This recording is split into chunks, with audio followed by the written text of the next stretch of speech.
Bom, boa tarde.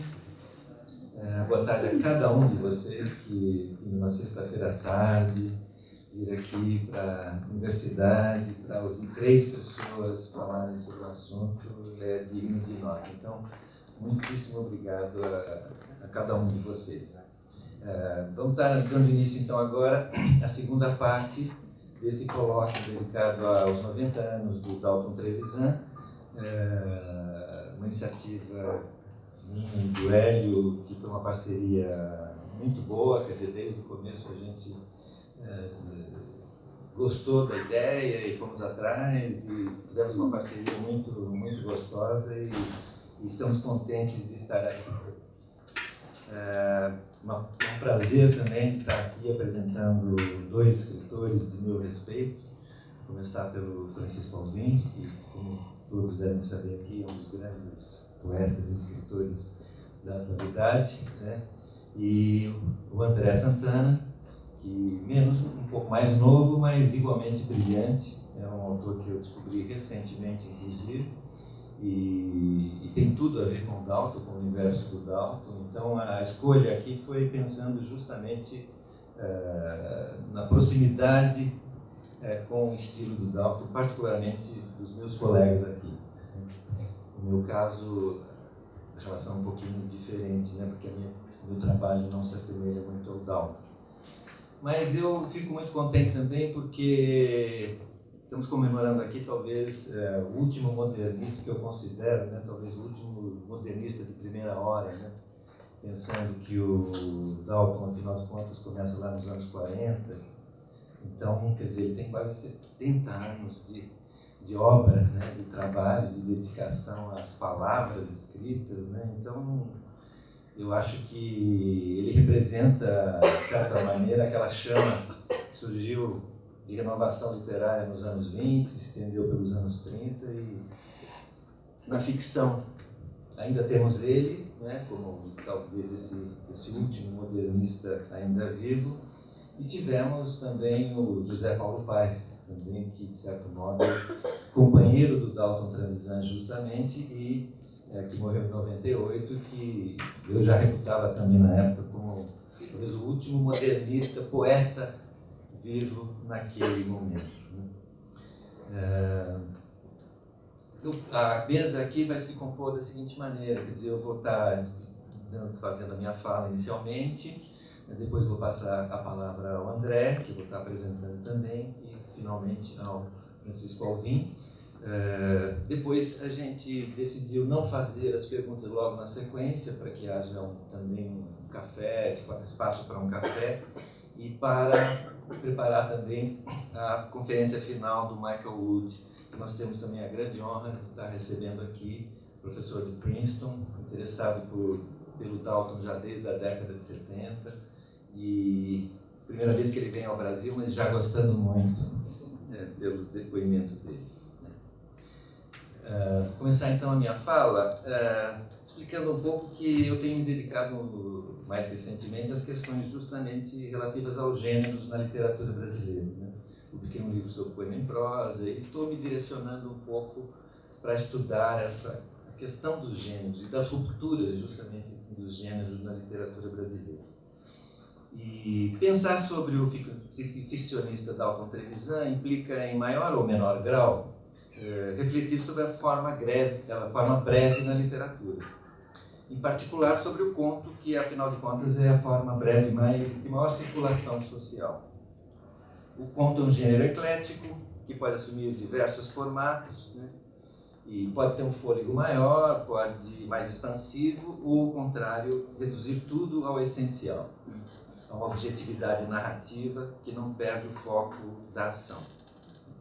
E o Dalton, dentro do conto, ele já por si é um adepto, digamos, do conto. O conto já é uma forma breve, mas dentro da ordem do conto, o Dalton é ainda adepto da maior brevidade, né? Marcado justamente por uma objetividade narrativa, né, que ontem foi muito discutida aqui nas palestras, nas conversas havidas aqui, e que pouco deixa margem para o psicológico ou coisa assim. Então, eu penso que não seria exagero dizer que os primeiros livros do Dalton são justamente marcados por um estilo clássico do Poe.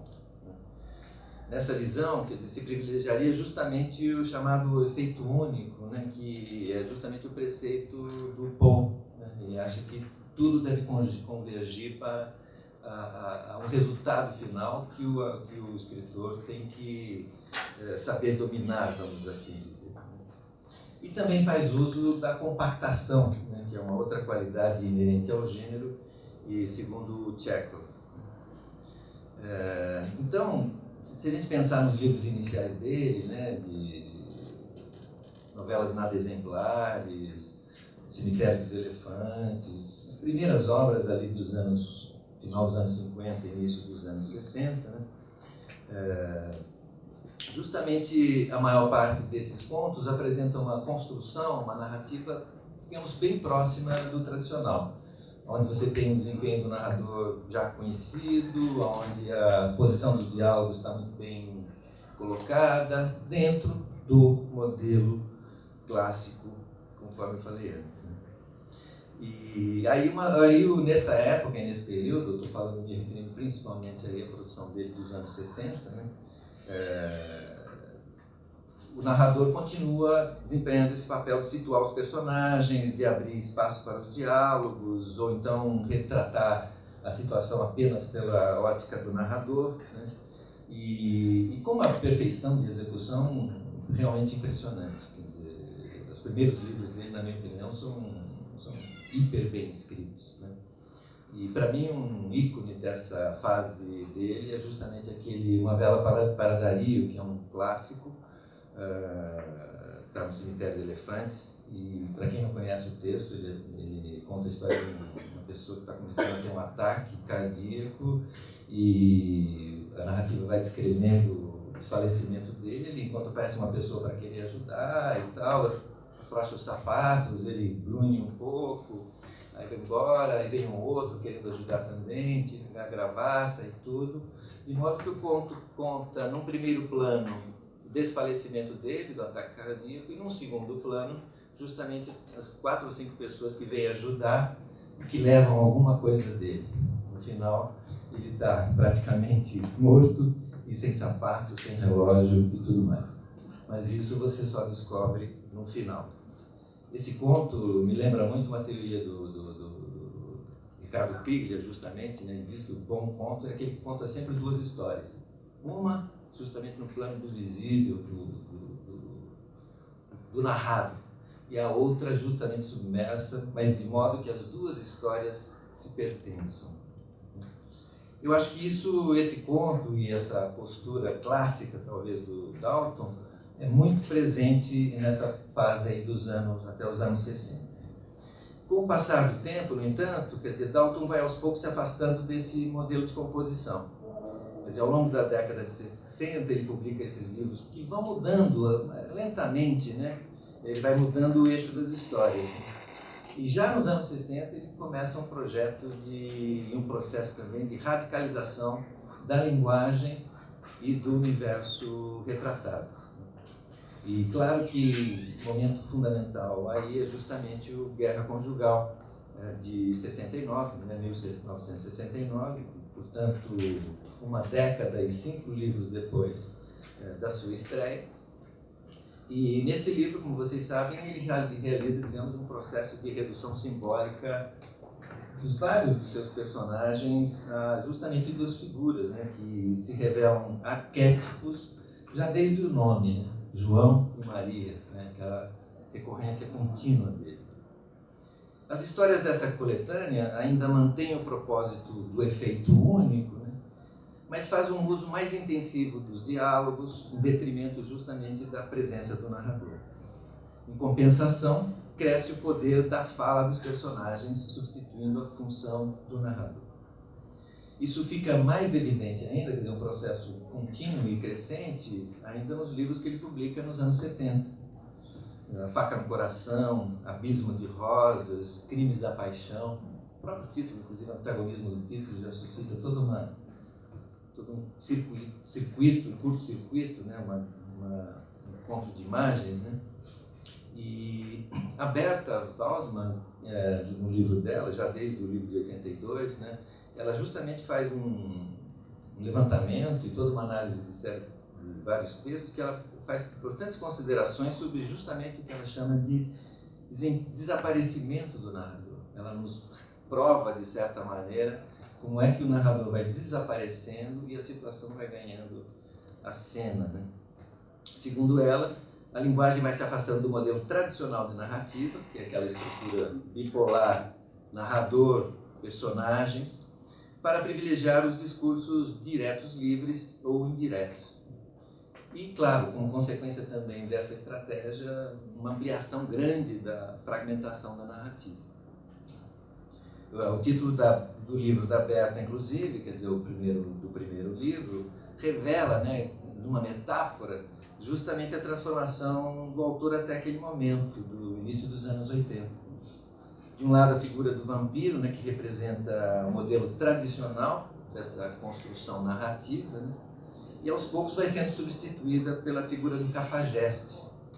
E o cafajeste, o que é, senão um tipo social, né, justamente marcado por um tipo de linguagem e de moral muito própria.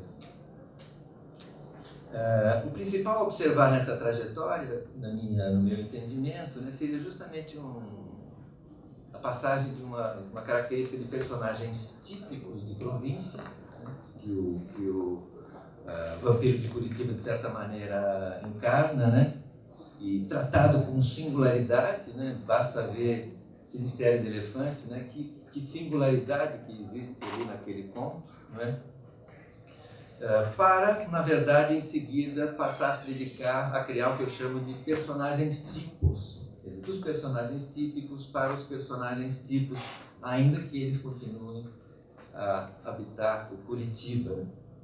E os personagens tipos têm justamente uma característica de conduta socialmente cristalizada. Né? Ou seja, dizendo de outro modo o que eu estou querendo aqui construir com vocês. Dalton foi se afastando do modelo clássico de conto, apostando de forma mais radical em fazer uma literatura com forte presença rural. Ao dar voz aos personagens, muitas vezes a trama se evidencia sozinha, quase sem necessidade de narrador. Com isso, seus contos ganham cada vez mais o tom da fala popular, que serve como língua brasileira real, aquela que passa pela nossa cabeça ou pela boca sem mediações formais. Só que é curioso que, ao reforçar o traço oral dos textos, naturalmente eles deveriam espichar, né, encobridar. Mas no caso do Dalton, voluntariamente, eles ficam mais curtos, efetivamente. O que se percebe é um movimento de maior compactação dos contos, reduzindo o tamanho médio. Né?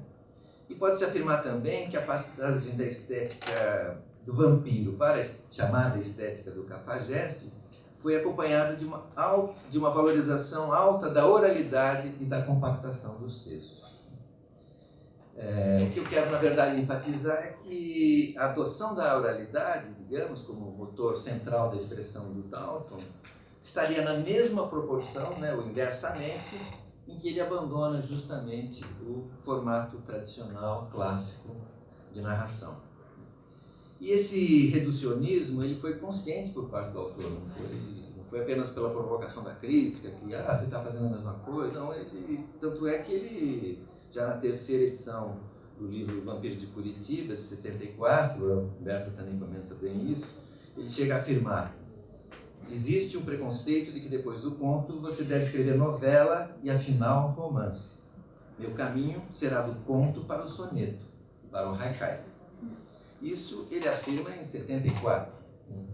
Mas, na verdade, vai precisar de um bom tempo para ele cumprir esse vaticínio, porque os resultados vão surgir, efetivamente, na década de 80. De um lado, ele publica o Polaquinha, em 85, né, em resposta àqueles que cobravam dele um texto de maior fôlego.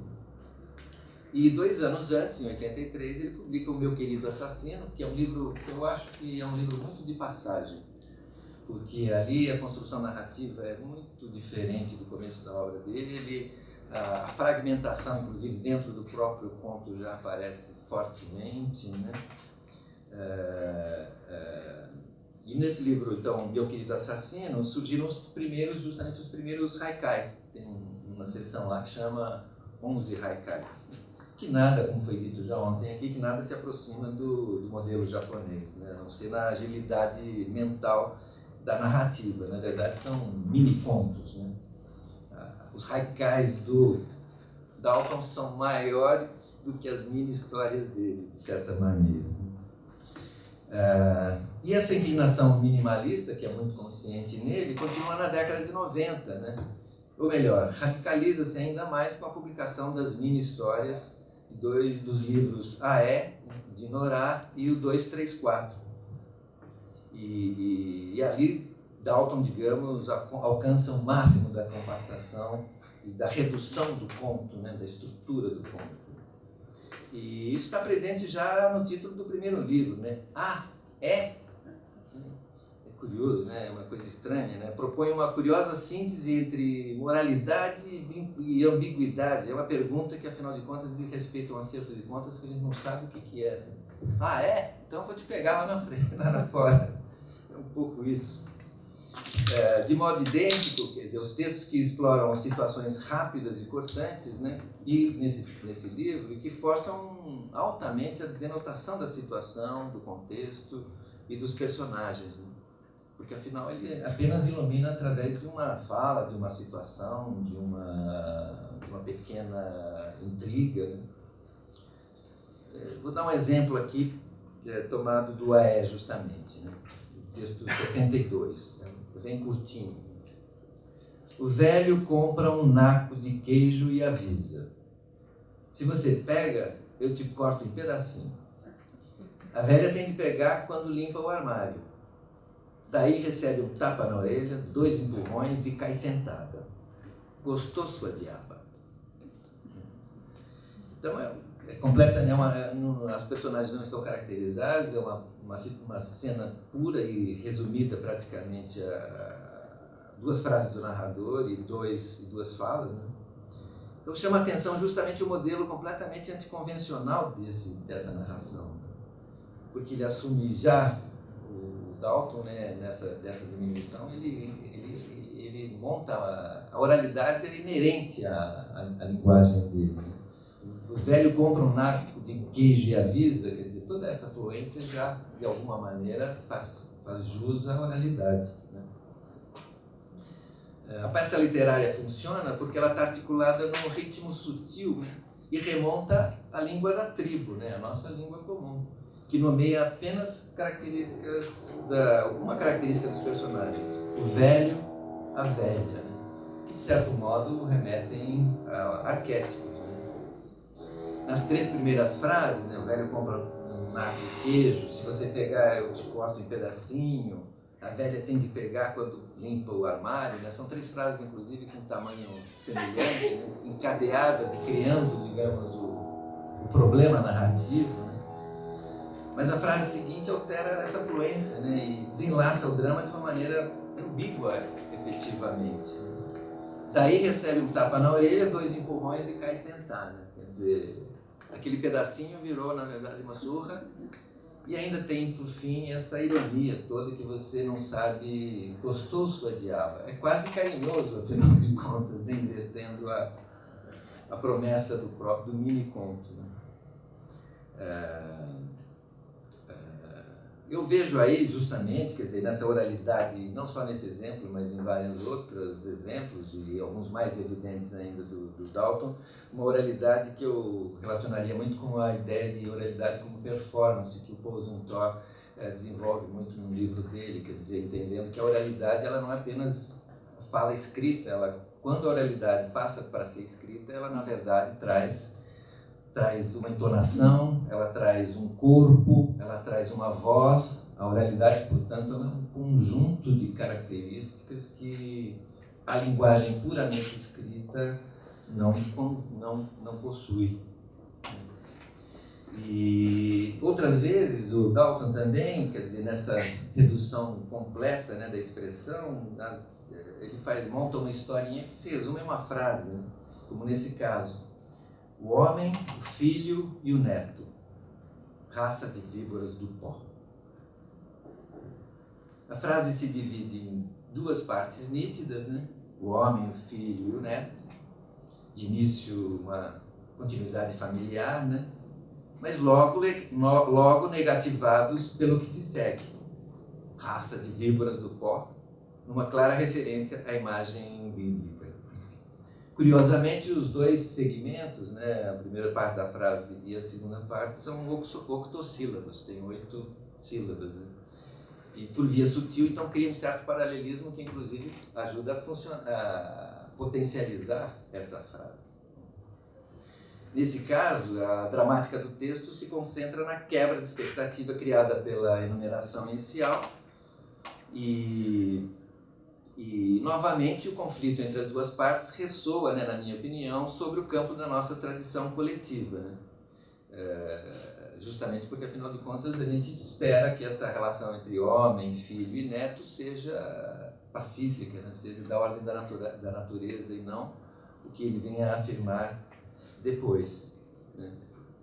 Então aqui tem a questão aqui forte da oralidade, né? Tem a questão forte da redução, essas duas coisas caminhando juntas, né?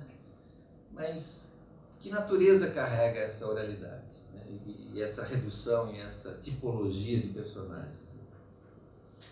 Aí aqui entra talvez uma pequena contribuição teórica minha, porque eu fui pensar, quer dizer, e eu acho que para entender o funcionamento dessa estética brevíssima do Dalton, talvez seja útil justamente remeter ao conceito de forma simples. Esse conceito está muito bem formulado num livro do André Jolles, um livro com o mesmo título, e que foi publicado em 1930 e que circula no Brasil desde 1970. E é um estudo clássico sobre justamente alguns dos gêneros tradicionais, como a legenda, a saga, o mito, a adivinha, o conto e outros. E a argumentação do autor ela é sutil, né? E parte justamente da legenda dos santos católicos, para fixar a ideia de que a representação da linguagem, nesses casos, né, opera sob a forma de síntese imagética. Mas de que maneira? Ao analisar um texto em que se encontra a história de um mártir do século IV, o crítico holandês atenta para uma frase da narrativa que resume todo o padecimento do acusado. Aspas. O imperador enfureceu-se, manda-o prender e supliciar numa roda armada de lâminas afiadas. Fecha aspas. Em tal contexto, a expressão final roda armada de lâminas afiadas seria uma espécie de gesto verbal, né? Imagem que resume e atualiza toda uma gama de sofrimento e de martírio já associado a esse tipo de vida. Nesse exemplo, né, do mártir, as formas simples estariam relacionadas à ideia de suplício e de tortura, inerente ao gênero de vida dos santos. Ou seja, funcionam como uma linguagem arquetípica, criada por força da tradição e fixada num repertório linguístico específico. Porque depois, mais à frente, o Jolles vai dizer aquilo que aqui chamamos legenda, né, a lenda dos santos, as histórias dos santos, é, em primeiro lugar, e muito simplesmente, a disposição bem definida dos gestos no interior de um campo. Porque antes ele entende que a vida dos santos, dada as tantas histórias acumuladas de suplício e tudo mais, se tornou um gênero, a chamada vita. Né? E isso cria já por si uma cristalização de imagens, etc., que no recontar das histórias dos santos acaba por voltar. Isso equivaleria a dizer, então, que as palavras, em tais ocasiões, elas apresentam uma face oculta, as formas simples, né? Que potencializa e atua sobre os gestos verbais enunciados na escrita e na história singular de cada santo. Pois bem, eu penso que essa teoria sobre as formas simples ajudaria a entender justamente a eficácia da escrita daltoniana e joga um pouco de luz sobre os exemplos apresentados. Né? Nesses exemplos, a gente viu o o quanto a linguagem do autor tem por fundo todo um quadro social que serve de pressuposto ao seu desempenho dramático. Se ele não tivesse colocado ali velho, velha, ele ou ela, já seria um conto completamente diferente, né? De outra ordem. E o recurso da oralidade, na verdade, potencializa isso, por conta justamente de todo esse aspecto de performance que eu acabei assinalando antes. A oralidade não é só a palavra escrita, ela é acompanhada dessa gama toda de valores, né? À sua maneira, e essa a ideia a ser levantada aqui, uma parcela da obra do Dalton mantém forte vínculo simbólico com as formas simples, ligadas ao universo degradado que pretende flagrar. A enunciação da palavra cafajeste já traz em si, quer dizer, um tipo de fala, um tipo de vestimenta, um corpo, um comportamento, né? Portanto, são formas simples estabelecidas no nosso imaginário. Para alcançar esse efeito, o seu estilo se dá por meio de uma forte oralidade, né?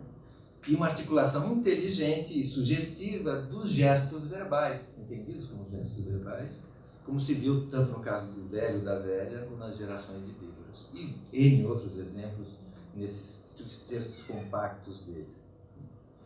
O princípio de gesto verbal, e aí é interessante porque é verbal, mas é gestual também, né? É uma escrita que tem gestualidade, né? Inclusive, poderia bem caracterizar a essência do estilo daltoniano, ao menos para essa produção minimalista. Esse tom é perceptível nos vários textos brevíssimos, de modo especial naqueles que logo introduzem a primeira pessoa e descarregam certa dose de conflito, de auto-engano e até mesmo de lirismo. O Dalton, se a gente for ver bem, ele é carregado também de lirismo. Outra vez o narrador fica oculto e deixa que os detalhes da cena ou os diálogos falem por si. A arte de Dalton, repetindo o que Jolis disse acima, está em saber escolher os gestos verbais que flagram determinado impasse ou comportamento. Uma frase basta para acionar um conflito que tenha memória nos arquétipos. Cabe ao autor escolher bem as palavras e imagens que resultam num conto de forte conteúdo denotativo. Ele produz a denotação, né? O Dalton esconde justamente para produzir a denotação na cabeça do leitor. O que nos leva a uma conclusão interessante, ao meu ver. Ora, a operação de linguagem empreendida por Dalton, então, acaba por devolver à sociedade, sob o prisma da crítica, os padrões de conduta e relacionamentos que ela mesma produz.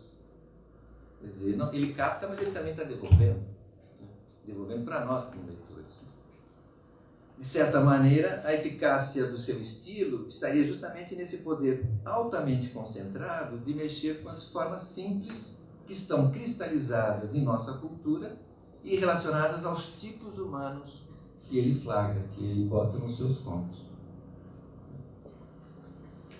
E é por isso que a miséria social, né, expressa em tantas mortes, traições, ameaças, subjugações de todo tipo, né, uma miséria social que ganha nessa obra uma moldura compacta, inesperada e reveladora. Isso me lembra também um pouco o Barthes, naquele Preparação do Romance, tem toda uma série sobre o haikai, né, e ele está estudando a questão da brevidade do haikai, e ele diz uma coisa lá muito interessante, né? Ele diz que o haikai promove um feliz encontro entre o que ele chama entre o dizer e o dito. Quer dizer, então é como se o dizer fosse a linguagem mesma aqui do escritor e o dito é o arquétipo, é a parole, né? Tem a langue e a parole, na verdade. Para chegar a esse resultado, o autor revisitou a sua obra, né, para chegar a esse minimalismo, né, porque o minimalismo dele foi construído de uma maneira muito consciente. Né?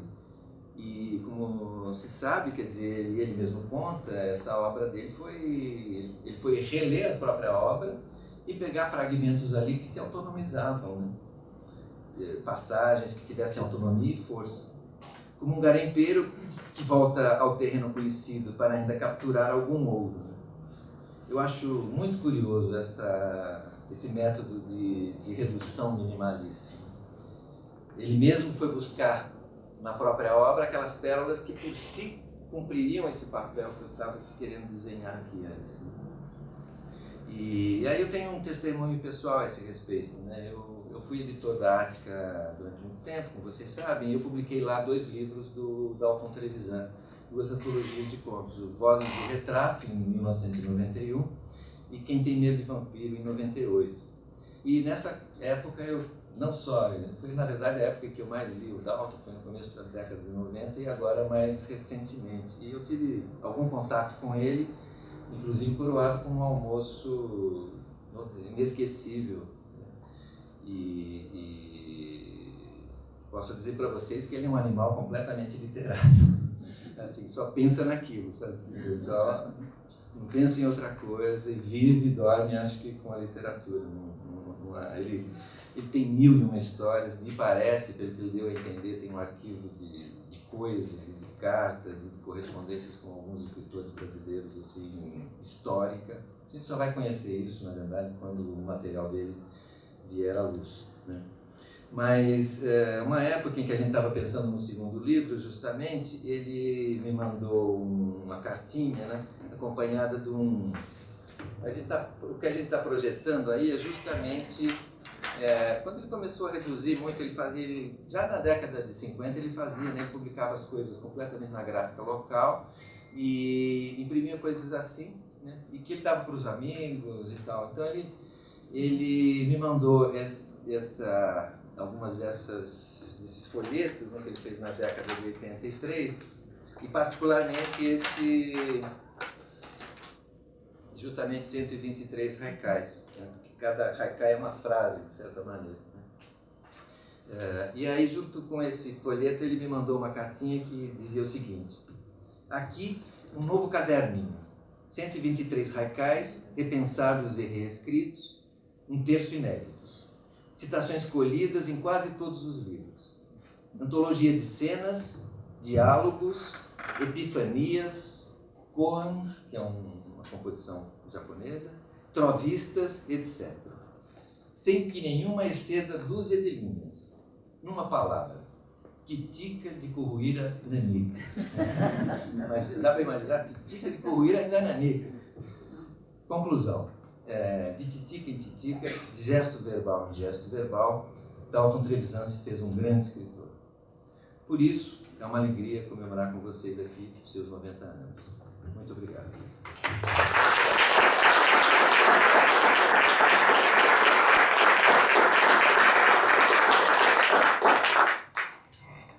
Bom, queria passar então agora a palavra ao André Santana, que nasceu em Belo Horizonte no ano fatídico de 1964, filhote da ditadura, segundo ele, mas filho, né? Não filhote, do senhor Sérgio Santana, do escritor Sérgio Santana. O André, como eu disse, conheci há pouco tempo, mas é um cara de muitos talentos, né? Ele começou a vida adulta já no Rio de Janeiro como contrabaixista, né? Do grupo Tal e Qual, nos anos 80, foi compositor, dedica-se ao desenho também, né? Porque o primeiro livro dele, Amor, foi publicado com desenhos dele, né? E atualmente está se dedicando muito a roteiros, né? E tentando ganhar vida com a literatura, né? Ele estreou em 98 com Amor, né? Pela legendária Edições de Bolso, né? Com o projeto gráfico do Sebastião Nunes e ilustrações dele. Sexo saiu em 99 pela editora Ficções, e que depois veio a compor também Sexo e Amizade pela Companhia das Letras. Em 2006 ele tinha publicado O Paraíso é Bem Bacana, que é um livro que eu estou lendo agora e é bem bacana, e que é um livro bastante interessante. Seu livro mais atual é de 2014, O Brasil é Bom. Embora vocês não acreditem, ele diz que o Brasil é bom. É claro que ele está carregado de ironia, né? Uma reunião de contos e crônicas que justamente brinca com certos estereótipos da vida e do caráter brasileiro. Por favor, André. uma honra estar aqui na USP falando com você. Seguinte, eu tenho uma... provavelmente todo mundo que subiu nessa mesa aqui, eu sou o que menos capacitado para falar sobre o Dalton Trevisan, embora eu tenha uma relação bem direta com o trabalho dele. A primeira coisa que eu li na vida, assim, a vida adulta, tirando os primeiros livros da infância e tal, foi Dalton Trevisan, foi Guerra Conjugal, junto com Engraçadinha, do Nelson Rodrigues. Que tinha Engraçadinha era um folhetinho que depois juntaram num livro só, na capa tinha uma mulher semi-nua, assim, tal. Eu devia ter mais ou menos uns 10 anos de idade, mais ou menos. Eu estava naquela época que você começa a brincar com as primas atrás da não sei o que e tal, e a atração por esses dois livros foi totalmente sexual. Eu lembro que meu pai e minha mãe tinham voltado do cinema, tinham assistido Guerra Conjugal, antes de ser proibido ainda, porque chegou a passar um pouquinho de tempo. E eu perguntei, acho que no café da manhã, aí conta como é que foi o filme, eles ficaram meio sem graça, né, não quiseram explicar muito bem e tal. Eu falei, aí tem coisa, né? Aí eu fui lá, fui na estante e peguei. Minha casa sempre teve muitos livros, eu sempre gostei de ler desde criança mesmo, só que até o Guerra Conjugal eu lia as primeiras aventuras, umas coisas mais Robinson Crusoe, mas a primeira vez que eu comecei a ler literatura adulta mesmo foi pelo Dalton Trevisan. Bom, a minha visão de sexo ao ler o Guerra Conjugal, assim, é estranho essa coisa. Assim, até hoje eu penso comigo mesmo, como é que é? Assim, meu pai é escritor, minha mãe faz música, minha casa sempre teve livros, eu nunca houve qualquer tipo de repressão moral, não pode ler isso, não pode ler aquilo, isso é feio, crianças não podem, normal. Mas de certa maneira você entra naquele universo realmente precocemente. Eu não sei se eu deixaria, mas eu não sei se eu recomendaria para um filho meu de 10 anos ler Guerra Conjugal. Porque de fato aquilo a criança perturba, porque você fica assim, né, até diz o sexo, eu conhecia eu com a minha priminha ali na sala, na casa do meu avô, mostra o seu que eu mostro o teu, tá? Parecia até coisa do Dalton, meu, mostra o seu que eu mostro o meu. Aí eu comecei a ler isso e primeiro eu fiquei fascinado com a história toda, assim, por descobrir a literatura mesmo, a literatura que não, pela primeira vez eu vi que, claro que não com essa clareza que eu estou falando agora, porque eu era um menino, né, mas descobri que existia coisas por trás do sexo, por trás até do futebol na época também. Logo depois eu emendei com Feliz Ano Novo, do Rubem Fonseca, que tem aquela cena do treino da seleção brasileira, do Cuspe e do Gerson. Eu gostava muito de futebol. As coisas mais importantes da minha vida aos 10 anos era sexo e futebol. Então, junto com essas coisas todas, você vê que por trás de uma coisa como sexo ou como futebol, existe todo um universo, uma coisa que vai além de simplesmente de eu mostrar o meu para minha priminha mostrar assim, que a coisa mais clara, uma visão ainda. Passam-se os anos, eu vou ficando fã e vez ou outra leio, mas realmente o Dalton Trevisan, até por serem contos curtos, sempre tinha um livro dele naquela cesta de revistas e livros que fica do lado do sofá, na cestinha que fica do lado da privada, no banheiro. Então eu passei a vida inteira lendo Dalton Trevisan, contos curtos, coisa que você lê rapidamente, né? Não é uma coisa que você... Até que passaram-se muitos anos, eu me tornei escritor, etc., e comecei a frequentar entregas de prêmios, aí você está ali, não sei o quê, inúmeras vezes. O Dalton nunca apareceu em entrega nenhuma. Várias vezes ele lá ganhava o terceiro lugar, segundo lugar, não sei o quê, e nunca aparecia, e sempre mandava uma carta. Que ontem, o ator ali ontem começou falando, aquela primeira frase que ele disse ontem, que o importante não é o autor, o importante é a obra, que o contista não vale nada, o que vale é o conto. Bom, o que eu vim falar aqui hoje foi negar isso, assim, eu acho que é um equívoco do Dalton Trevisan ter falado isso. Por que eu acho isso? Eu acho o seguinte, começa assim, vou começar lá em Adão e Eva. Tudo começou com Deus. Eu acho que Deus existe. Assim, o fato de a gente estar aqui discutindo literatura, um cara que escreve umas situações de estupro com 3 frases e coisas tão humanas e profundas, já prova a existência de algo que simplesmente nós não... Assim, não tem nada, essa minha crença em Deus não tem nada a ver com religião, com fé, não, Deus, ou Deus está olhando pra gente, essa coisa, premiar os bons, castigar os... Mas existe alguma coisa por trás disso, não é possível que do nada um monte de átomos se unem, formam pessoas que vão discutir literatura, que vai escrever um livro, que vai... isso perdido, não sei, tal nada. Então, assim, isso está provado que, para mim, é a prova, essa garrafa é a prova da existência de Deus. Né? Uma garrafa Nestlé azul, não sei o que. Por que a gente chega ao azul, por exemplo? Né? Aí a gente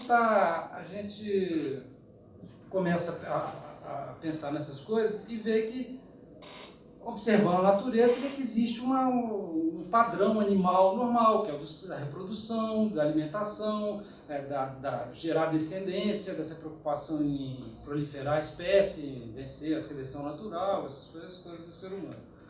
E que a gente podia ser simplesmente mais um animal desses que está proliferando a espécie, vai lá, sente uma cosquinha ali, faz sexo. Né? O mecanismo já está todo pronto por Deus, né? Já está todo... Ele já te coloca ali pronto para sentir fome e comer, pronto para sentir desejo sexual, prazer com o ato sexual, que te permite saber que você fazendo determinado procedimento você vai obter aquele prazer, e a gente luta por isso tudo. Até aí nós poderíamos ser uma espécie animal vivendo em função disso. Mas o diabo aí veio Adão e Eva lá e comeram a maçã e falaram, pô, mas é isso aí mesmo? A gente só vai... Por que eu estou aqui? Aí começa a descobrir, né? A gente vai morrer, a gente... Esse terror da existência mesmo, saber que a qualquer momento a gente pode sofrer um acidente, uma pessoa que a gente ama, pode morrer, pode sofrer uma doença horrível, o mundo, sei lá, aquelas aldeias na África, chega aquele grupo islâmico lá e corta a cabeça de todo mundo, estupra a criancinha, faz não sei o quê, crianças, pô, a existência é meio que um terror, né? Um horror. E se a gente ficar pensando nisso o tempo todo, ninguém consegue viver. Mesmo quem nunca teve um problema sério na vida, sempre teve uma vida razoavelmente feliz dentro da possibilidade, vez ou outra a gente está sempre com aquele momento em que a vida vai apresentar um terror, uma coisa, como um estupro, uma criança sendo estuprada por um cara no meio do mato, lá, uma história dessas do Dalton, por exemplo, de estupro, você pode estar naquela situação a qualquer momento. Para superar esse medo, esse terror da existência, a gente acaba criando rituais sociais, de convivência humana e tal, para disfarçar isso, né? Assim, eu acho que no final tudo é loucura mesmo. Acho que tudo que a gente faz na vida é loucura. A gente acordar de manhã, tomar café, escovar o dente, tudo, vir para cá, vir para a universidade, acho que tudo isso é uma loucura, uma construção, embora seja chamada de realidade. Não, a realidade é isso, estamos nesse momento aqui. Mas na verdade é uma construção maluca. Muitos aqui estão pensando em sexo, estão pensando em morte, estão pensando em Deus, estão pensando em coisas e no meio mais a gente disfarça sobre uma coisa organizada e tal. Bom, aí entra a arte na história, porque aí tem gente que não se conforma com isso, com essa loucura, que vê que é loucura, sente, pode até não conscientemente, racionalmente falar, não, isso tudo é uma loucura e eu não vou viver segundo uma loucura.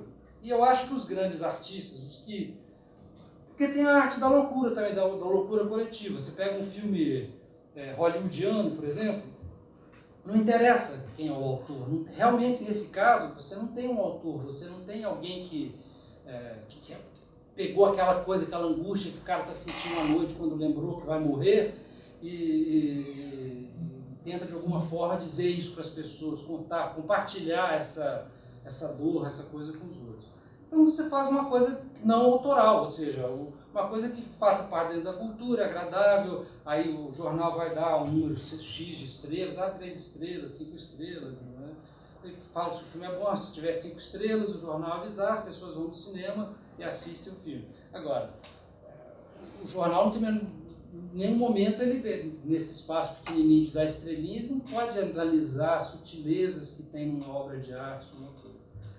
Agora, tem os cineastas, sim, cineastas que eu estou falando como exemplo, mas os artistas que não querem participar desse jogo, que querem, já que somos todos loucos, estamos vivendo uma loucura coletiva, eu vou viver a minha loucura, eu vou viver junto, por exemplo, aí entra o Nelson Rodrigues, né? Junto, o Nelson Rodrigues sempre ele falava isso, assim, até uma coisa meio óbvia, todo mundo já ouviu isso em algum lugar, que o Deus e o demônio, o bem, o mal, tudo está dentro da gente, basta um estopim ali para despertar tanto o cafajeste, um canalha, como o santo, os dois estão dentro da gente, podem ser despertados a qualquer momento.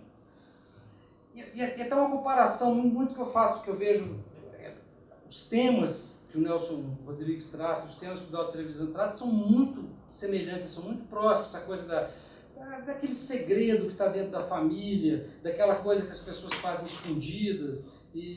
Só que o Nelson Rodrigues leva ao extremo, né? ao incesto, a mãe que é deflorada pelo filho que tem síndrome de Down, o tio que estupra a sobrinha epilética no meio da crise convulsiva, as coisas exageradas que você não consegue. Já o Dalton tem essa sutileza mesmo, aquele texto que o Márcio trouxe ontem para cá, aquilo é muito bonito, aquela imagem da menina no final, saindo, se agarrando nas árvores, é de chorar, ele é um tremendo lírico, embora o Nelson Rodrigues também não é de grandes, você pode contar isso de uma maneira confusa, 1000 histórias para dizer isso, você pode fazer como o Dalton, que é reduzir aquilo a uma frase, até jogar quem está lendo a imaginar o resto, né? O ato em si. O Nelson também não fazia isso, né? Ele não descrevia o ato sexual, ele só sugeria, mas o Dalton menos ainda, né?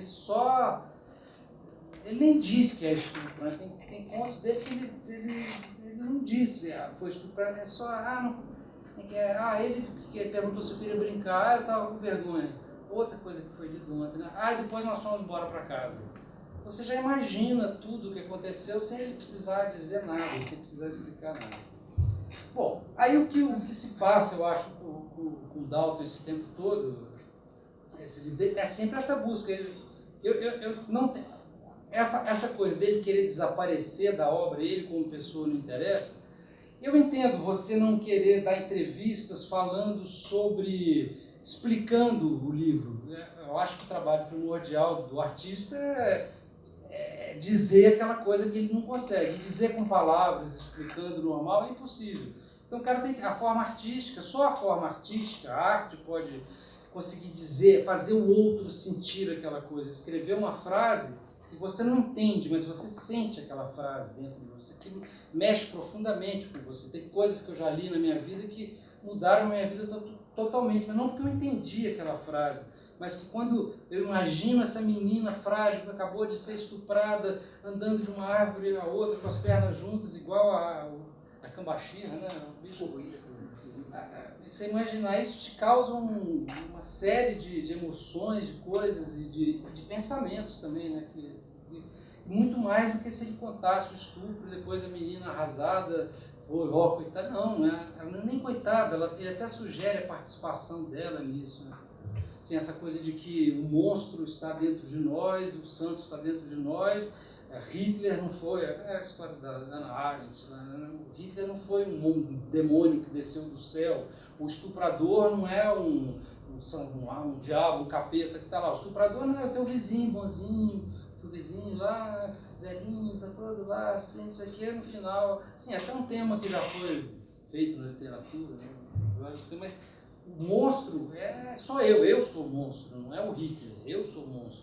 E eu, em determinado momento, X, eu poderia ter feito coisas semelhantes. Claro, eu não conseguiria imaginar ser um monstro, matar pessoas, fazer coisas horríveis, mas sei lá em que circunstâncias elas vão aparecer na minha vida. O que é na vida, ter esse terror da vida mesmo?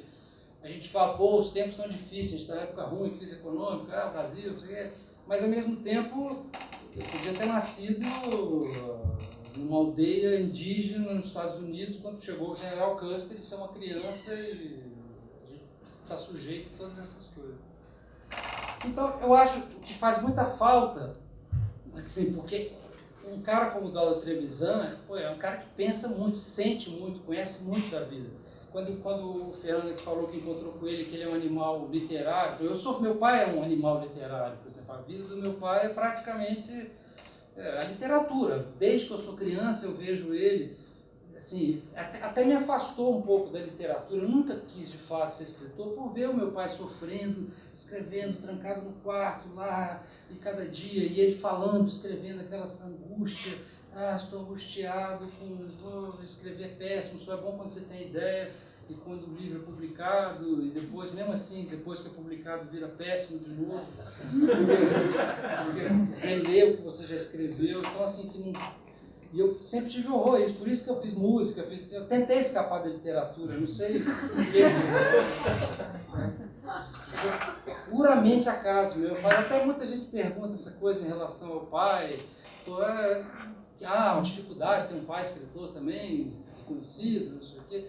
Dificuldade nenhuma, porque eu jamais tive esse problema. Na verdade, eu tenho inveja da família da minha mãe, que é todo mundo músico, todo mundo vai lá, toca, resolve tudo rapidinho.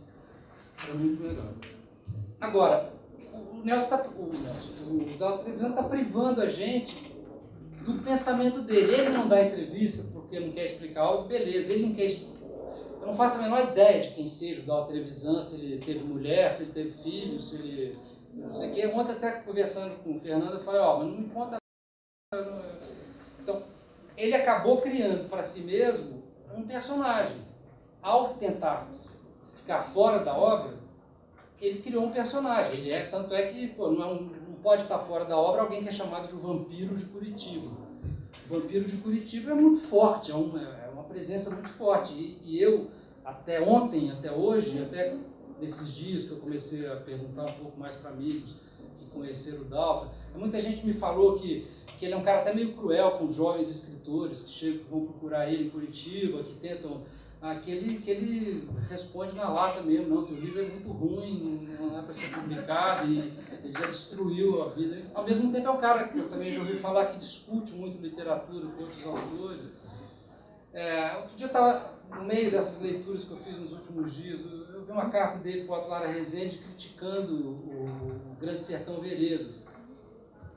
Sim, com uma grande sabedoria, mas dizendo que a relação do Diadorim com o Reobaldo, que o Guimarães Rosa ele disfarçou ali a homossexualidade do casal ali, que eram para ser dois jagunços, mas sim, ele sugere isso, claro que o texto não é tão explícito assim, mas ele sugere que a relação devia ser entre dois homens, que essa história no final de descobrir que Diadorim era mulher, era uma amenizada na história e tal. Coisa que eu não concordo, eu acho que o Guimarães Rosa, como indivíduo, como desafiador de Deus, ele quis contar a história do homem que se apaixona por outro homem que não é mulher. Mas o cara não é... ele jamais faria sexo com outro homem, aquele personagem. Claro, poderia ter sido feito outro livro maravilhoso no qual os dois personagens realmente são homossexuais, são dois jagunços que são homossexuais. Mas a escolha foi dele, como o Dalton fez a escolha dele. Aí vem essa coisa de reduzindo, de cada vez diminuindo, melhor. E ele não quer fazer parte, jamais ele vai querer fazer parte, porque existe isso também, a partir dele, eu acho que inclusive ele é o iniciador disso. Hoje em dia se tem muito a visão. Eu tive na Alemanha 2 anos atrás, na feira de Frankfurt e tal, e estive no escritório de uma agente. O nego estava querendo ver se conseguia um agente lá que vendia meus livros, e ela simplesmente me descreveu como seria um bom livro para ser publicado na Alemanha. E uma das coisas que ela mais falou foi essa coisa das frases curtas, de enxugar ao máximo, só pode ter o essencial, não sei o que é maravilhoso o Dalton Trevisan, mas eu não sou eu sou prolixo, eu escrevo. Eu posso ser colega do Dalton no sentido da repetição, e do Nelson Rodrigues, que é essa coisa das 5 ou 6 obsessões que cada autor deve ter na vida, que eles não devem inventar muita coisa, e ficar pegado às suas 5 ou 6 obsessões e tocar isso pro resto da vida. Que é realmente ir até o fundo da alma. E se você for ver mesmo, não passa de 5 ou 6 coisas que interessam a cada pessoa, coisas maiores. E tudo que eu estou falando é para fazer uma queixa que todos esses assuntos que o Dalton já conversa com os amigos, com os correspondentes dele, eu gostaria muito de ter a oportunidade de ouvir o que ele tem a dizer sobre as coisas, sobre a literatura, sobre o mundo, sobre a arte, sobre a política, sobre as coisas que acontecem. E ao mesmo tempo falar que essa tentativa dele de sair da obra acabou construindo um personagem que talvez não seja nem o próprio Dalton Trevisan, que é o vampiro. Você sempre imagina aquele cara meio cruel, de cara fechada. acaba virando um personagem mesmo. Você vê essas tentativas de filmar que passa na televisão, eventualmente, os caras tentando filmar ele atrás do muro, na casa, e ele se escondendo, tirando a câmera. Acaba virando uma coisa meio patética dele, essa fuga dele, né? E seria tão grande, tão interessante para o pensamento, para o nosso pensamento da humanidade e tal, ter mais o Dalton Trevisan conversando com a gente sobre essas coisas, sobre o sexo, sobre o estupro, o que é aquela coisa de tornar aquilo, o que é essa obsessão, o que é isso? Será que ele é... Aí a gente fica imaginando, será que ele é cafajeste, como os personagens dele? Acredito que alguma coisa ele deve ter, mas como é o comportamento dele? Aí você fica formando personagens que muitas vezes acabam até te tirando da obra. E eu acho que a obra dele ganharia, talvez é como disse o Fernando, esperar o momento em que, na verdade, ele morrer e as coisas saírem do baú. E a gente seguir adiante.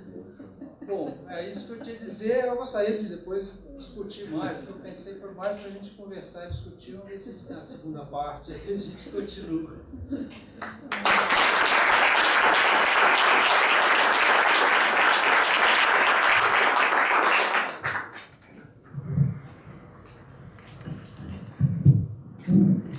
Obrigado, André, por esse seu depoimento tão pessoal, tão legítimo e verdadeiro. Passo a palavra agora ao Francisco Alvim, que, como eu já disse antes, é um dos grandes poetas brasileiros da atualidade, mineiro de origem, viveu parte da juventude no Rio de Janeiro, alternando com Belo Horizonte, até ingressar no Instituto Rio Branco. Ele se forma no Instituto Rio Branco em 64 e no ano seguinte inicia a carreira diplomática. Trabalhou no Itamaraty como cônsul-geral do Brasil em Barcelona, Espanha, Roterdã, Holanda e ainda como embaixador na Costa Rica. E atuou como secretário da representação do Brasil na Unesco, em Paris. Hoje está aposentado.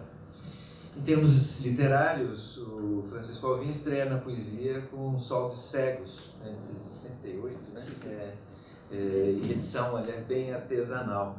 E é seguido por Passatempo, publicado em 74 e republicado em 81 pela Brasiliense, acrescido de outros poemas. Também é de 81, Festa e Lago Montanha.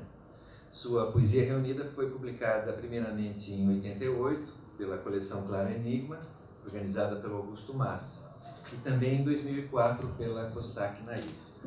Então é um prazer e passo a você a palavra.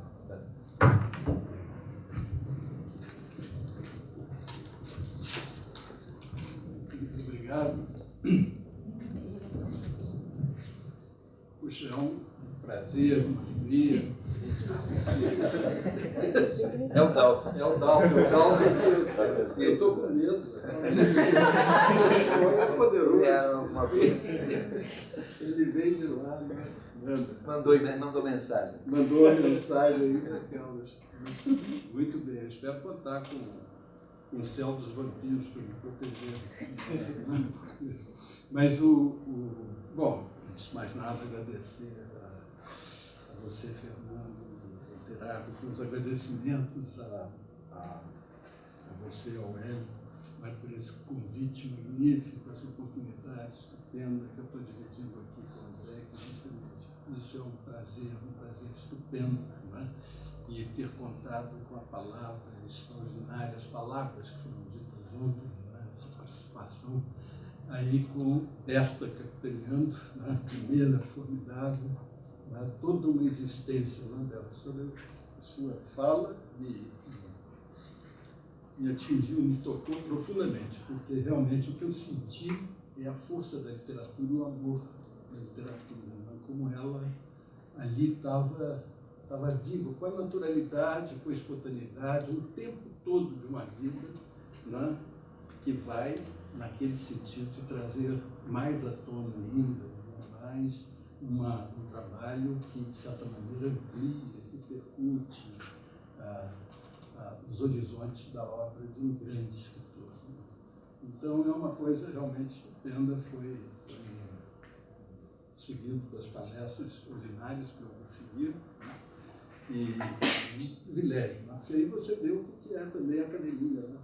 Que é uma coisa tão engraçada, tão cheia de vibrações, e você sente a dificuldade que é, você vê na cara das pessoas o que custa aquele trabalho, né?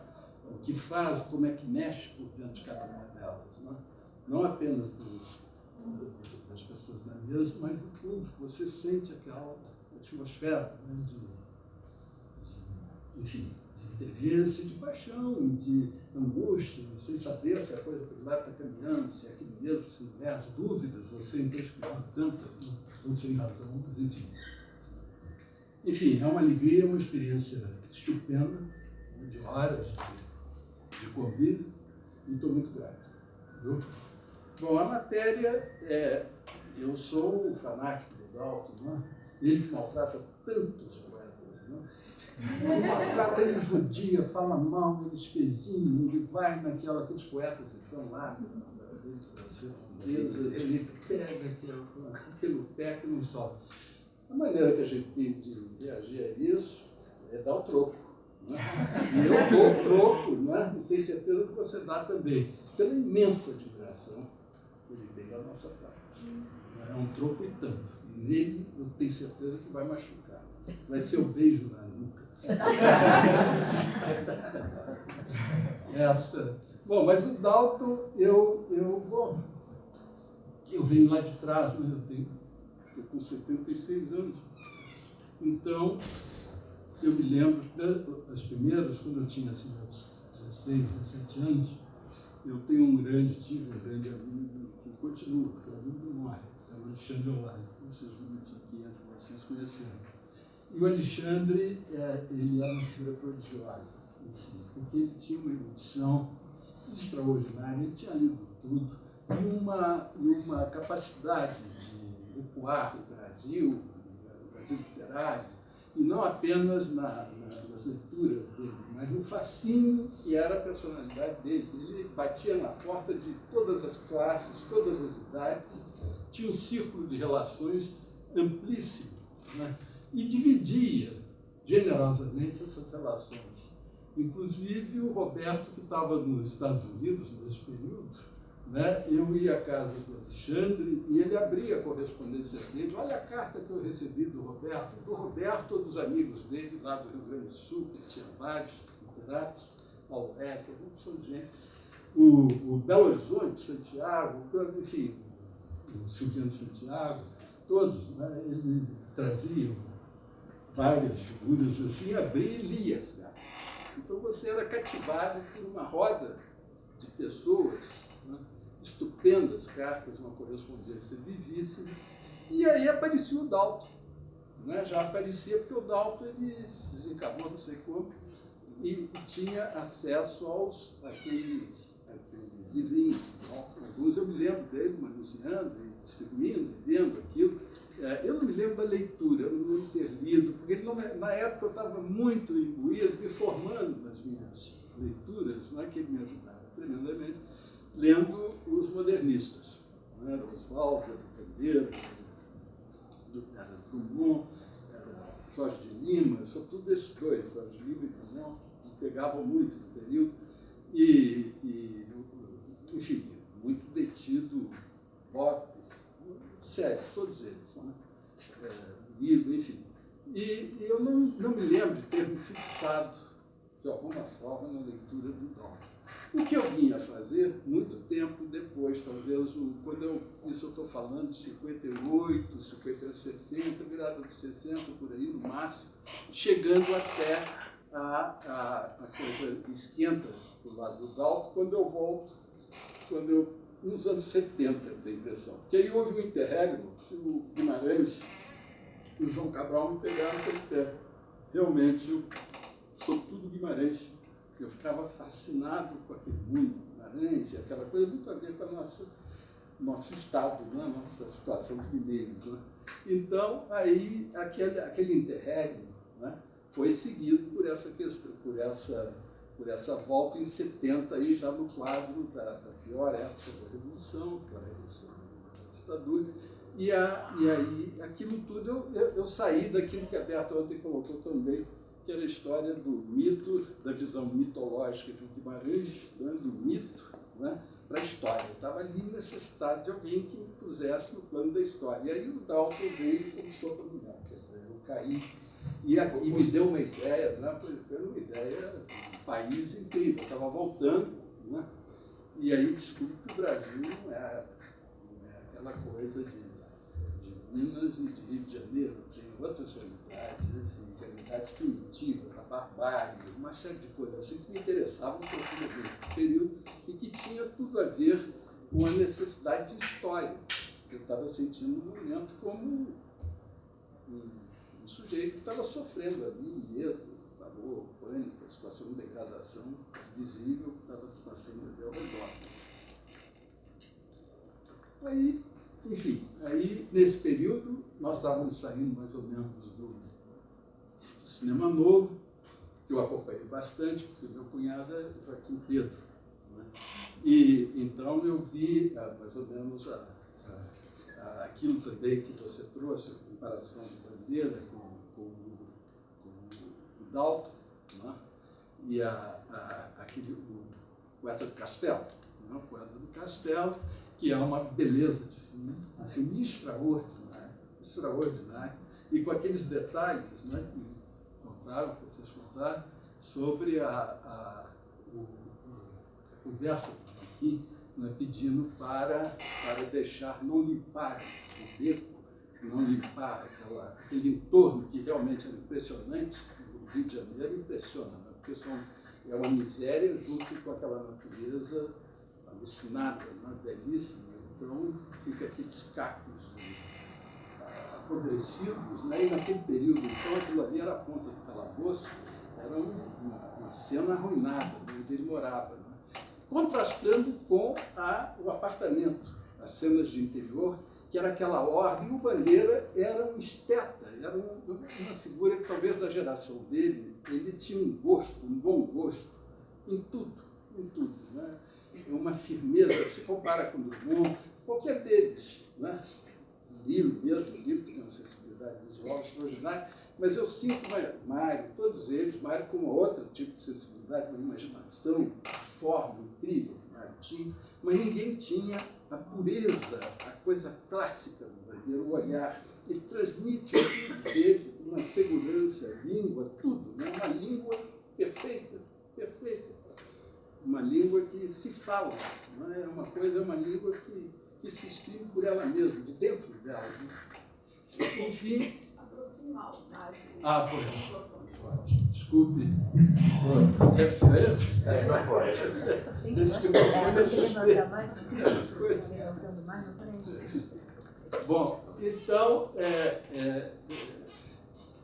bom, mas eu vou ter que diminuir um pouco o ritmo, porque nem eu aguento.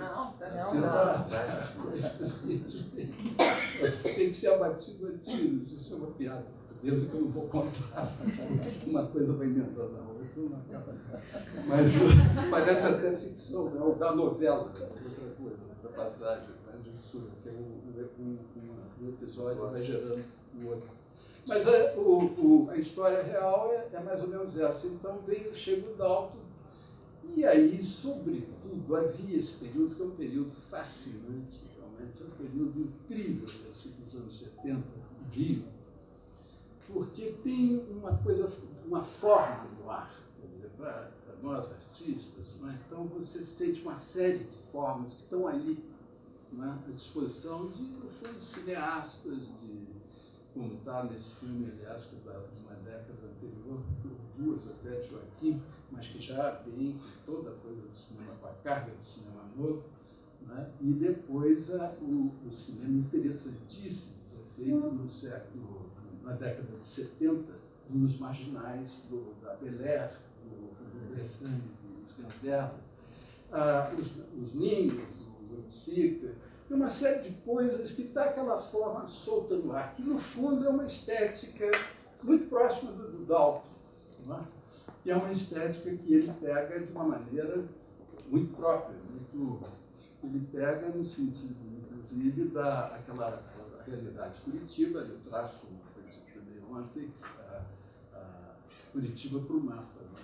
O mapa e é aquela cidade interiorana com um núcleo, um entorno rural de uma força, né, extraordinária que você vê na natureza primitiva, básica, né, assim, ancilar das paixões, né, que são paixões da época da pedra lascada, né, que de repente o sujeito pega o machado e lasca as gravuras do Petit são muito expressivas, no sentido que muito com o que de fato passa naquele universo, como parte daquele universo. Mas essa forma é que é uma coisa extraordinária que me interessou muito, que me interessou não visto a distância, que me impregnou, que é a alusividade, é a coisa não completada, é a elipse, né? É o gênio da elipse. E essa coisa que você falou tão bem, que citou tão bem, lembrou do que é a questão da gestualidade, que a escrita tem uma gestualidade, né? Que ela traz em si, junto, uma gestualidade intensa. Né? Isso tudo está fora do que é dito, não está dentro. Aparentemente, esse trazer o que está fora para dentro é que é um segredo extraordinário que ele trouxe, né, que ele produziu.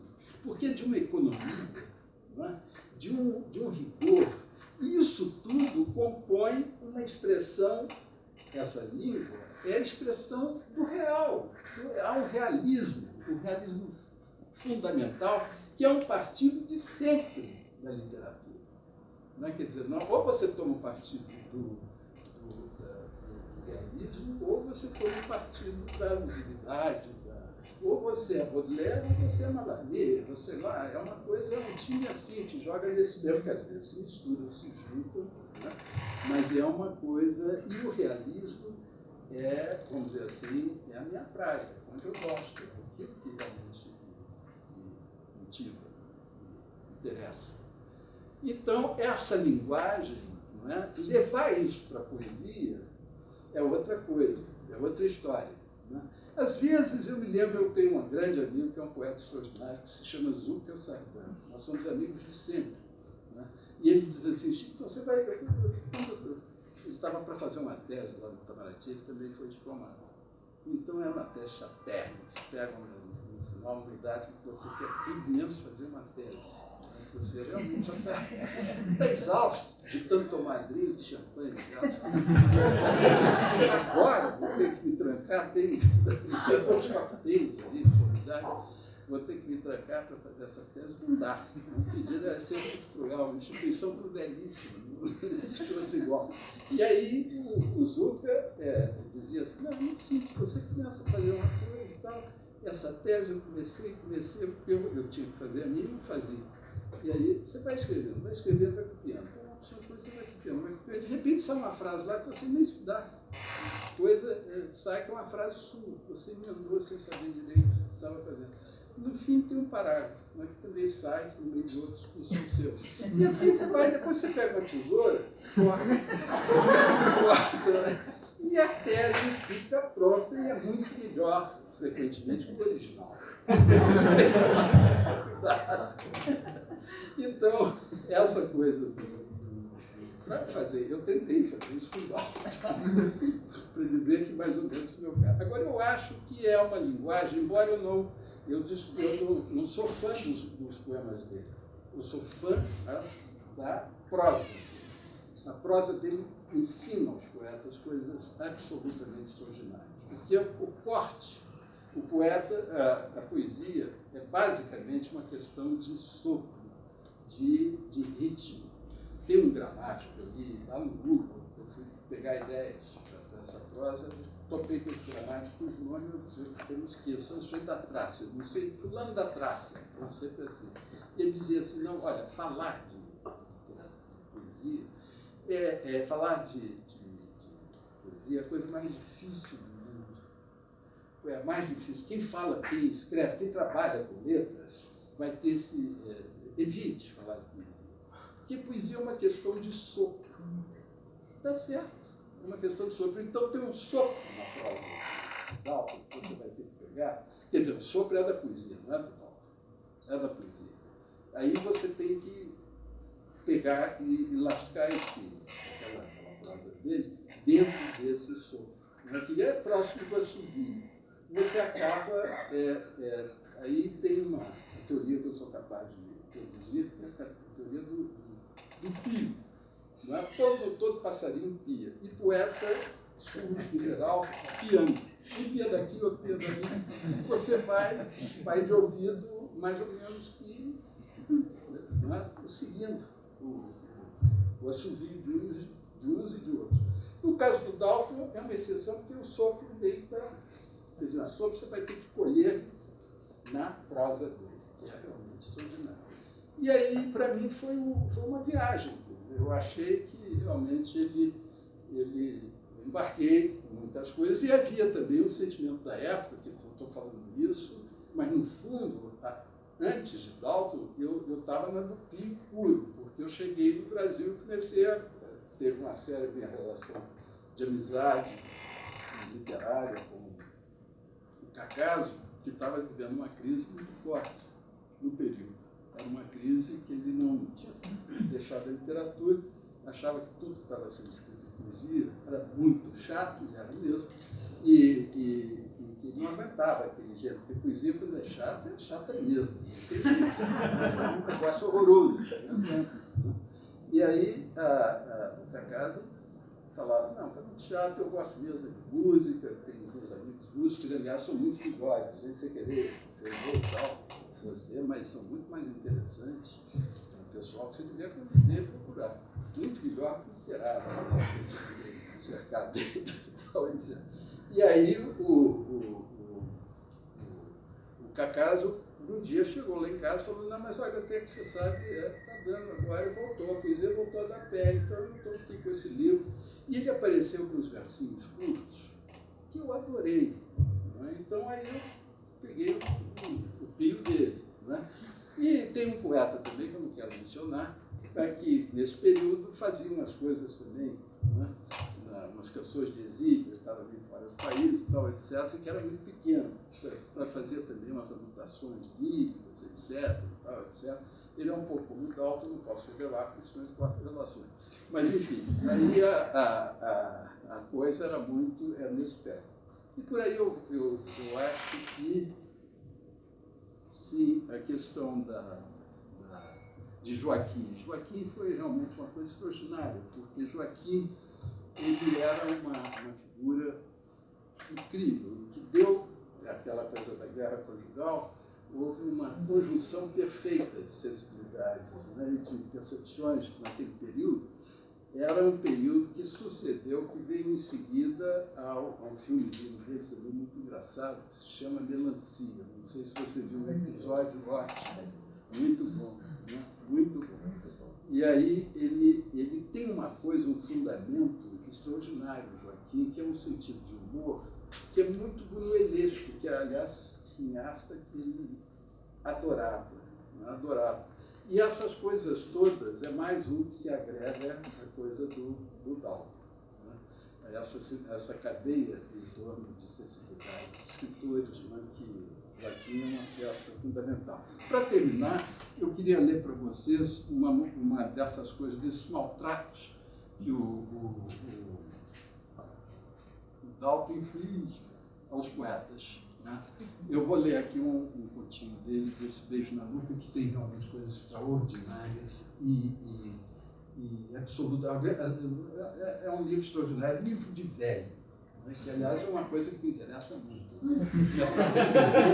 A literatura de você, jovem, não pode aparecer assim, tem que cuidar. Mas os velhos realmente têm, o artista velho, quando se exprime, ele tem um poder. Veja Rembrandt, veja na pintura, não é? Franz Hals, é uma coisa extraordinária. O interesse Tem um ensaio que o Márcio uma vez falou, que eu tinha vontade de ler, eu esqueci do ensaísta, eu nunca li um americano que fez um livro sobre a criação na velhice. Estilo Targino. Eu estava querendo Ele é palestino. Vale a pena. É esse tema. Ele é palestino. Ele é palestino. É palestino. Então, é mais sobrevivente. conseguiu ficar velho. É o livro que o Michael Wood também montou, Que postumamente. maravilha, que maravilha. Formidável. Pois é, então eu vou ler isso aqui, que é uma... Bom, eu não sei se eu estou correto, porque eu não tenho segurança nessas coisas, eu marco, precisão, com rigor necessário. Eu confio no conhecimento bem maior, bem mais específico de vocês, mas me lembra muito o Parfum Exotique, o filho exótico do Baudelaire. É um soneto admirável, da ilha, de uma ilha idealizada, e que o Dalton, de certa forma, faz um pastiche aqui. O meu julgamento é que é um pastiche desse poema. Não sei, não teremos nunca, possivelmente, a confirmação de que de fato seja, porque não é acessível. A ilha é menos que um ovo de gaivota na geografia da aventura da ilha que habito. O meridiano de Greenwich por ela não passa. Nenhum mapa mundi a registra. E rodeada de água por todo lado, ela existe. De fantasia não é, tanto que desfruto a sua paisagem, colho espigas de milho, pesco lambaris do rabo vermelho. Da sua videira, amasso nos pés a uva moscatel e bebo o fortificante vinho. Da terra firme, sou o único humano na povoação de peixes de fábula, exóticas flores, periquitos banais. Bichos ferozes vêm no frio da noite aquecer as mãos nas brasas da fogueira. Na areia morna da praia, eu sonho em leito de anêmonas. Bem cedinho, salta das ondas, verdes de espuma, uma sereia de verdade. Entre as pragas do papagaio, se deita numa cama. Ilha de castos encantos, a sua topografia é particular. Nada ocorre de extraordinário, a não ser a citada sereia, que pulando numa perna só, aninha-se nos meus braços. Bom, continua, mas não. Vamos parar por aqui, que aqui está bom. Ela pulando nos braços. Para mim, é um pastiche, e tem outros, tem brincadeiras estilísticas aqui extraordinárias. Ele pega várias cenas assim, meio pastichadas, e coloca novamente a Curitiba. Essa ilha é uma ilha mediterrânea, ela está ali fincada em Curitiba, realmente. Foi isso, muito obrigado.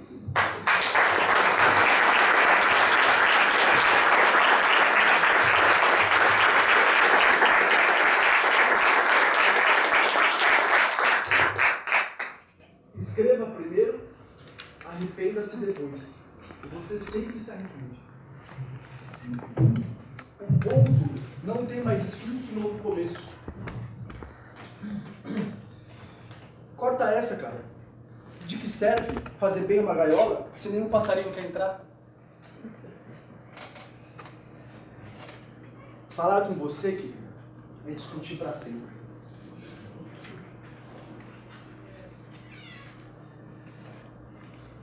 Sabe que tem uma delas trabalhando com a gente? Puxa, não me diga. Uma lésbica entre nós? Conta, quem é? Só te conto se me der um beijinho na boca. Qual o motivo? Me diga. Para matá-lo? Me presenteou com uma camisola nova e uma samambaia. Ele me dava tudo. Era cigarro, era calcinha de renda. Depois, fez o que mais gostava. As unhas do meu pé.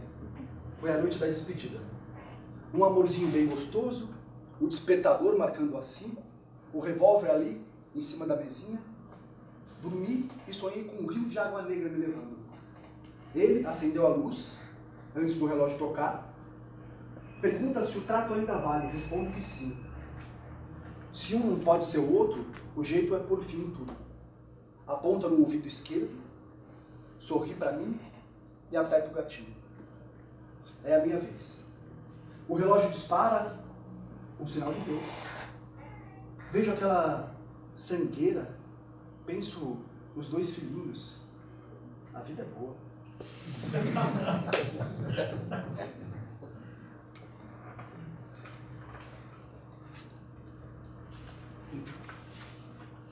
Entro na sauna gay. É tudo escuro. Numa tarde transo com 9, sem ver o rosto de ninguém.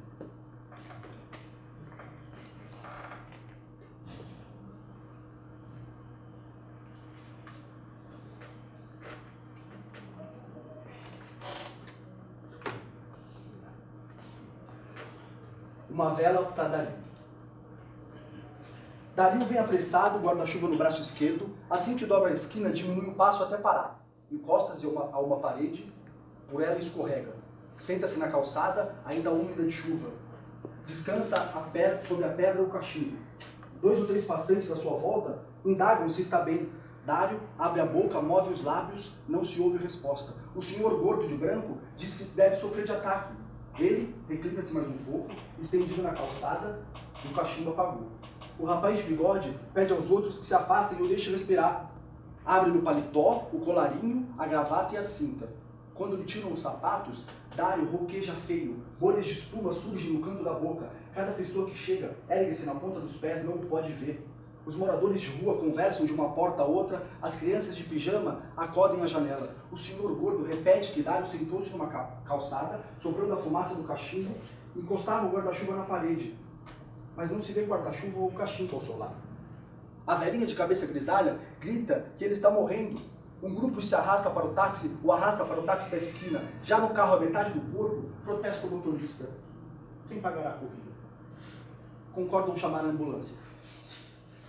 Dario, conduzido de volta e recostado à parede, não tem os sapatos e um alfinete de pérola na gravata. Alguém informa na farmácia na outra rua. Não carrega andar além da esquina. A farmácia, no fim do quarteirão, e além do mais, é muito pesada. É largado na porta de uma peixaria. Um enxame de moscas lhe cobrem o rosto, sem que faça um gesto para espantá-las. Ocupado, o café próximo pelas pessoas que apreciam o incidente, e agora, comendo e bebendo, gozam as delícias da noite. Dario, em sossego e torto no degrau da peixaria, sem o relógio de pulso. O terceiro sugere que ele examine os papéis, retirado com vários objetos dos seus bolsos e alinhado sobre a camisa branca. Ficam sabendo do nome, idade, sinal de nascença, o endereço na carteira é de outra cidade. Registra-se correria de uns 200 curiosos que a essa hora ocupam todas as ruas e as calçadas. É a polícia. O carro negro investe a multidão. Várias pessoas tropeçam no corpo de Dario, pisoteado 17 vezes. O guarda aproxima-se do cadáver, não pode identificá-lo. Os bolsos vazios. Resta na mão esquerda a aliança de ouro, que ele próprio, quando vivo, só destacava molhando no sabonete. A polícia decide chamar o cantor Rabecão. A última boca repete, ele morreu, ele morreu. A gente começa a se dispersar. Dario levou 2 horas para morrer. Ninguém acreditava que estivesse no fim. Agora, aos que alcançam vê-lo, todo o ar de um defunto. Um senhor piedoso dobra o paletó de Dario para lhe apoiar a cabeça. Cruza as mãos no peito, não consegue fechar os olhos nem a boca, onde a espuma sumiu. Apenas um homem morto e a multidão se espalha. As mesas do café ficam vazias. Na janela, alguns moradores com almofadas para descansar os cotovelos. Um menino de couro e descalço vem com uma vela que acende ao lado do cadáver. Parece morto há muitos anos, quase o retrato de um morto desbotado pela chuva. Fecham-se uma a uma as janelas. 3 horas depois, lá está Dario à espera do Rabecão. A cabeça, agora na pedra, sem o paletó. E o dedo sem a aliança. O toco de vela apaga-se. As primeiras gotas de chuva que volta a cair.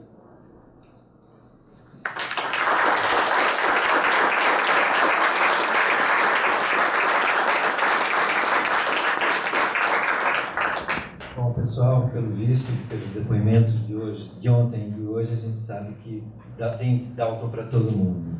Então, cada um pega o seu e agora temos um cafezinho aí lá fora, antes da palestra final do Michael Wood daqui a 15 minutos. Até daqui a pouco. Obrigado.